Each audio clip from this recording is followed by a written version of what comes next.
وَلَمَّا رَجَعَ مُوسَىٰ إِلَىٰ قَوْمِهِ غَضْبَانَ أَسِفًا، اور جب موسیٰ علیہ السلام اپنی قوم کی طرف لوٹے شدید غضبناک، غضبان کہتے ہیں شدید غصے میں، اور اسفا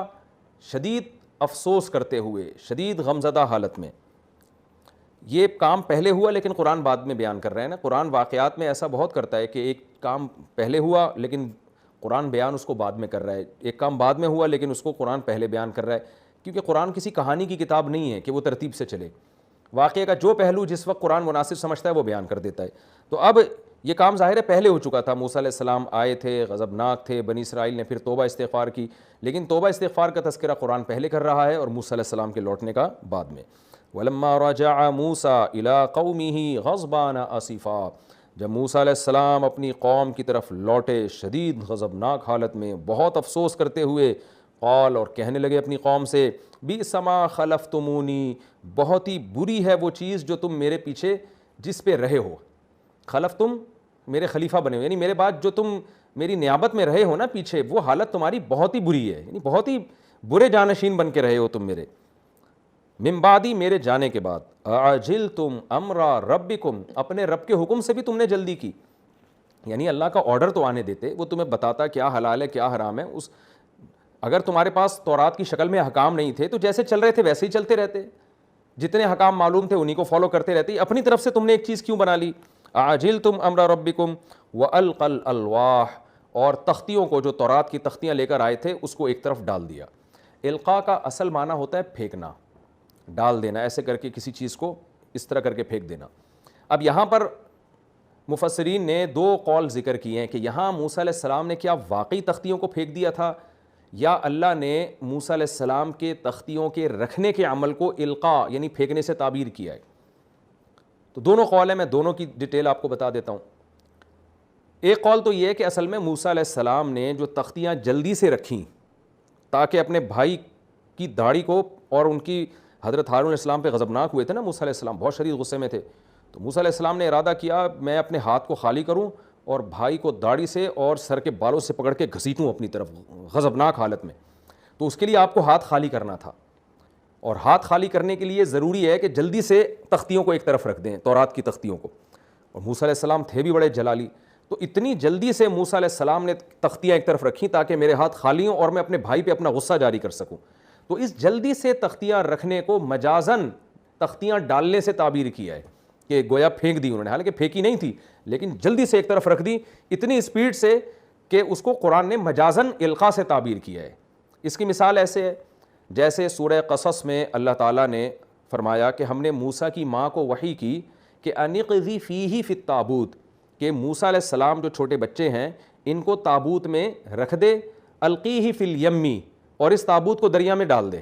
اب وہاں بھی دیکھیں الفاظ کیا ہے، اقذی فیہ، اقذف، قذف یقذف کا معنی ہوتا ہے پھینکنا. اب اگر ہم اس کا لفظی ترجمہ کریں گے تو اس کا مطلب کیا ہوگا، اے موسیٰ کی ماں موسیٰ کو تابوت میں پھینک دے.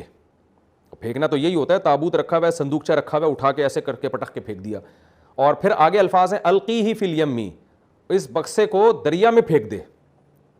اب اگر ہم اس قرآن کے ظاہر کو لیں گے تو یہ تو عجیب سا ہو جائے گا کہ موسیٰ علیہ السلام کی ماں ظاہر ہے اپنے بچے کو ایسے، نہ انہوں نے صندوق میں یوں کر کے پھینکا ہوگا اور نہ صندوق اٹھا کے دریا میں اس طرح کر کے پھینکا ہوگا. ظاہر ہے موسیٰ کی علیہ السلام کی ماں نے بڑی محبت سے اپنے بچے کو صندوق میں رکھا ہوگا اور بڑی محبت سے اس صندوق کو دریا کی موجوں کے حوالے کیا ہوگا. لیکن قرآن اس پورے عمل کو پھینکنے سے تعبیر کر رہا ہے. وجہ کیا ہے، یہاں بھی مجازن، اس لیے کہ دیکھنے والا اس عمل کو پھینکنا ہی سمجھے گا، کیونکہ بچے کو صندوق میں رکھنا اور صندوق کو دریا کی موجوں کے حوالے کرنا یہ عمل بظاہر ایسا ہی ہے جیسے گویا ماں اپنی جان چھڑانے کے لیے اپنے بچے کو اپنے سے دور کر رہی ہے اور دریا کے میں پھینک کے آئی ہے. وہ کوئی بھی جب کوئی اپنے بچے کو دریا میں ڈال کے آئے تو لوگ اس کو پھینکنے سے ہی تعبیر کرتے ہیں، بھائی یہ تو پھینک کے آ گیا.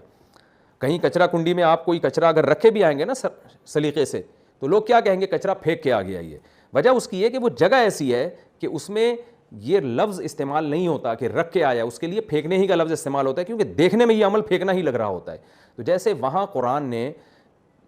موسیٰ علیہ السلام کی والدہ کا بچے کو صندوق میں رکھنا اور صندوق کو دریا میں رکھنا، اس رکھنے کے عمل کو پھینکنے سے تعبیر کیا ہے مجازن. تو یہاں بھی حضرت موسیٰ علیہ السلام کے جو غضب کی کیفیت تھی، اس غضب میں جلدی سے انہوں نے تختیاں ایک طرف رکھیں عزت کے ساتھ، احترام کے ساتھ، لیکن اتنی جلدی یہ کام کیا کہ مجازاً قرآن نے اس کو پھینکنے سے تعبیر کیا، گویا دیکھنے والا یہ سمجھتا ہے گویا کہ یہ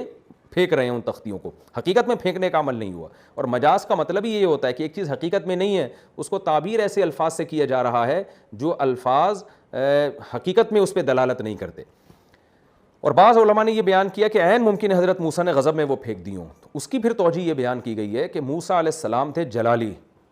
تو آپ پر غضب کی ایسی کیفیت طاری ہوئی ہے، اور یہ غضب تھا اللہ کے لیے، لہذا اس غضب میں آپ قابل ملامت بھی نہیں ہے، تو آپ پر غضب کی ایسی کیفیت طاری ہوئی ہے کہ آپ معذور تھے اس وقت، اور آپ کا مقصد تختیوں کی توہین نہیں تھا، آپ کا مقصد تھا اپنے بھائی کو تنبیہ کرنا، اس کی داڑھی پکڑ کے کھینچنا، اس کو ڈانٹنا کہ یہ میرے پیچھے یہ شرک کیسے ہو گیا۔ تو اس غضب کی حالت میں آپ معذور ہو گئے، اور معذوری کی وجہ سے آپ نے ان تختیوں کو جلدی سے ایک طرف پھینک دیا۔ نیت تختیوں کی توہین نہیں تھی، بلکہ نیت کیا تھی؟ اللہ کے محبت میں اور شرک کی نفرت میں ایک جلال میں آ جانا، اور جلال میں آنے کی وجہ سے اپنے بھائی سے انتقام لینے کی کوشش کرنا، اس کو تنبیہ کرنا۔ تو آپ کی نظر میں یہ پہلو تھا، وہ والا پہلو کہ تختیاں میں ڈال رہا ہوں ایک طرف، وہ والا پہلو آپ کے ذہن سے اوجھل ہو گیا۔ تو یہ چونکہ غضب بھی اللہ کے لیے تھا، یہ معذوری بھی اللہ کے لیے، اور نیت بھی توہین کی نہیں تھی، تو اس میں انسان معذور ہوتا ہے اور وہ قابل ملامت نہیں ہوتا۔ اگر ہم یہ والا قول لیتے ہیں، یہ بھی بہت سے مفسرین نے نقل کیا ہے، تو اس میں ہمیں یہ بھی پتہ چلتا ہے کہ آج کل جو بات بات پہ لوگ توہین کے فتوے لگا دیتے ہیں، یہ بالکل غلط ہے۔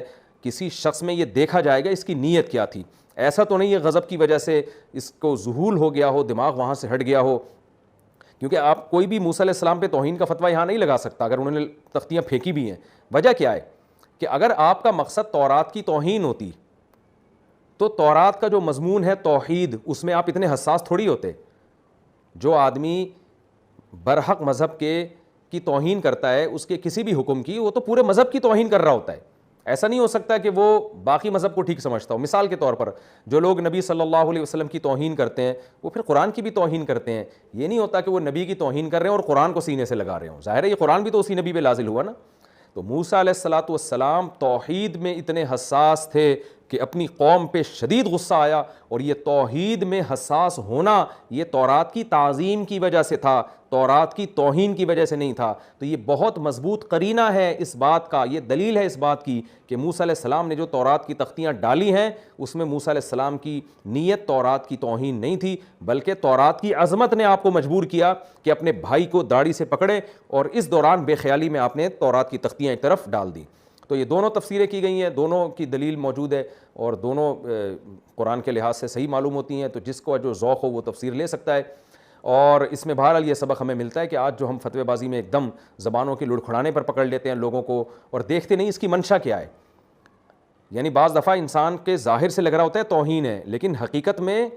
وہ تعظیم کی بیس پر ہو رہی ہوتی ہے، وہ جو صورتاً توہین نظر آ رہی ہوتی ہے آپ کو، وہ لگ ایسا رہا ہوتا ہے کہ یہ توہین ہے، لیکن اس کی بیس توہین نہیں ہوتی، اس کی بیس تو نبی سے محبت ہوتی ہے۔ تو